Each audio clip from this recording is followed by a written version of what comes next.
পিসি চলে যাচ্ছে। কোথায় যাচ্ছে রে? বলমপুরে। চিড়িয়াখানায় যাবো তোলতাতায়। তোলতাতে চিড়িয়াখানায় হ্যাঁ যেতে হবে। আর জেব্রা দেখবো।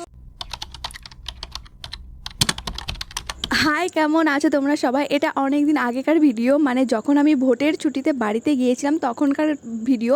আমাদের ভোটের ছুটি দিয়েছিল প্রায় এক সপ্তাহের মতো, আর তখন আমি ছুটিতে গিয়ে শুধুমাত্র নিজের পরিবারের সাথে সময় কাটিয়েছি আর নিজেকে টাইম দিয়েছি। তেমন ভিডিও খুব একটা করিনি, তাই তোমাদের সাথে এই কদিন তেমন একটা ভিডিও শেয়ার করাও হয়নি। তবে যারা এনএম জিএনএম এক্সাম দিচ্ছ তাদের কী খবর আমাকে জানিও। আর আজকে রবিবার, আজকে আমার চলে যাওয়ার দিন, তাই সকালবেলায় উঠে মনটা খারাপ, তো সেই মন খারাপ নিয়ে এদিকে ব্যাগ ট্যাগ আমি গুছিয়ে নিয়েছি। আর আমি যখনই বহরমপুরে যাই মিঠাই তো আমাকে ছাড়তে যাই, আর যখনই আমি বহরমপুরে যাই তখনই আমার মনটা একটু খারাপ হয়ে যায়। তো যাই হোক, এদিকে আমি বহরমপুর চলে এসেছি। সবাই ভালো থেকো, দেখা হচ্ছে পরের ভিডিওতে, টাটা।